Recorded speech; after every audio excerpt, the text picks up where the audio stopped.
Number one is invest in what you love. I love business. I love real estate. I mean, I really love it. I own this building here. And I love gold and silver. So I invest in what I love. Most people say, do what you love, but I'd rather invest in what I love. But I love being an entrepreneur. I love investing.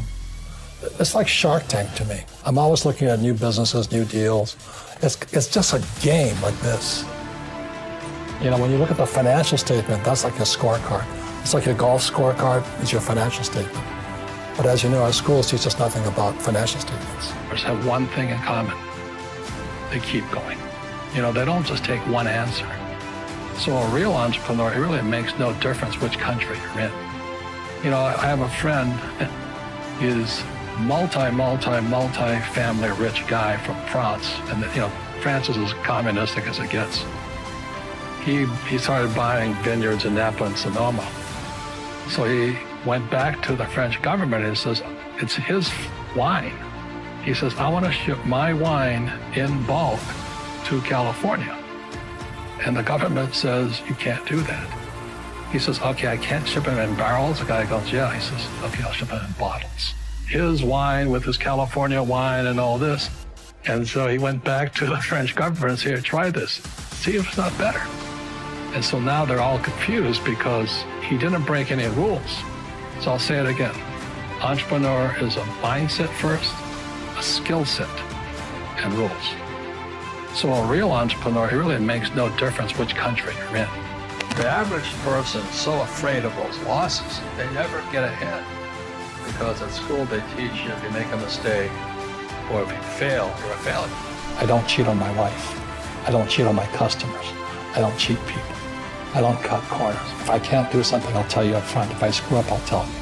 People always kind of dump on fast food industry. If I had to do it again, I'd go work for McDonald's. They have the best business systems in the world. How else can a company take virtually non-college educated people and build a fast food industry across the world? It's called the McDonald's formula of business. The business of McDonald's is not hamburgers. The business of McDonald's is real estate. And that's the formula. So every time you go past a McDonald's stand, oh, you deserve a break today, eat at McDonald's. But they're not seeing the real game. The game is that little hamburger stand is buying the most expensive real estate in the world. But today, McDonald's owns more real estate than the Catholic Church. So I just go work at McDonald's so I can learn even more. I think when you say to somebody, live below your means, you wipe their spirit out. It's like saying somebody, if you want to lose weight, go on a starvation diet. It doesn't make you healthier to starve yourself. So I would rather get financially educated so that I can expand my means without getting into excessive debt or where I start to lose. Because debt, like I say, is a two-edged sword. But telling somebody to live below your means is almost inhumane. I never felt good doing it. I wanted to strive to do better every day. I want to do better every day. I liked a good life. Whatever makes you feel better about yourself, stronger, more confident, to want to do better. And I think really that's the issue.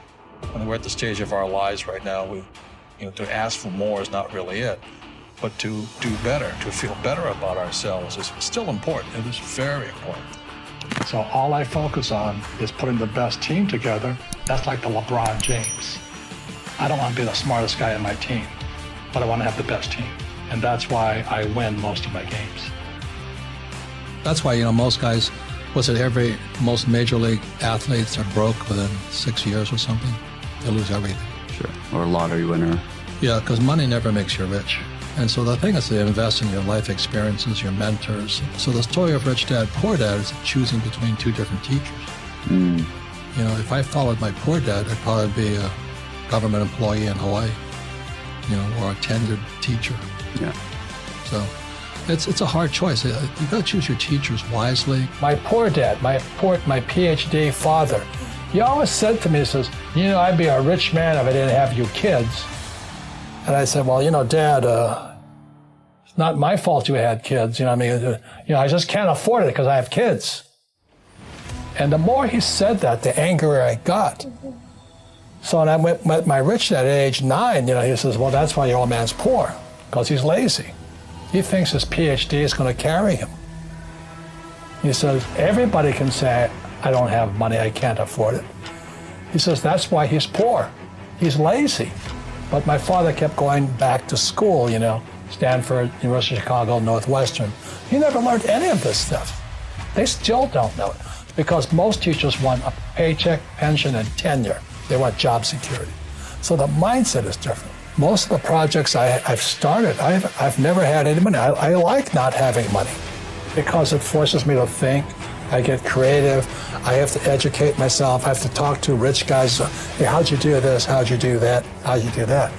And what has happened to me, I just turned 72, I've never needed money. Because if I need money, I figure out how to raise it. So today you guys have crowdfunding and all that. I don't know what that stuff is. But it's easy to say I can't afford it. All the poor people say I can't afford it. All the poor people say, well, let's tax the rich. All the poor people are saying, well, give me a free education, free food, free schooling, free manicures, free pedicures. There's laziness. And when I meet people who don't have it in life, they don't really have that soul in them. The soul is there, don't get me wrong. It's there, but you don't need it yet. So today we're in this, I think we're going into a major depression. I hate to say that. But are you prepared for it? I'm prepared for it.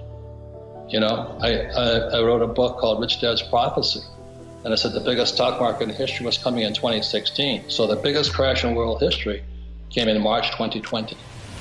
We're going into a depression. Hope not. But I would say there's a 60% chance we're in a depression. Now, for somebody with a soul and a spirit, it's the greatest opportunity in history. The world's changing. I'm going to get out of this thing. How many times have I failed? I get screwed and blued and tattooed just like everybody else. But each crash makes me stronger. And that's where it starts. And everybody has that in them. Even if they didn't go to a great school, we all have a spirit. We all have a soul. We all have dreams. We all have desires. But it takes time. It's like Tiger Woods didn't become the greatest golfer on earth taking one golf lesson. He's gone down, he's gone up. He's the greatest athlete I know. So some of those comments I've seen on my Twitter sites, well, I'm not interested in money. Well, your host, those few words, I'm not interested in money, or I don't want to be rich, screws you for the rest of your life.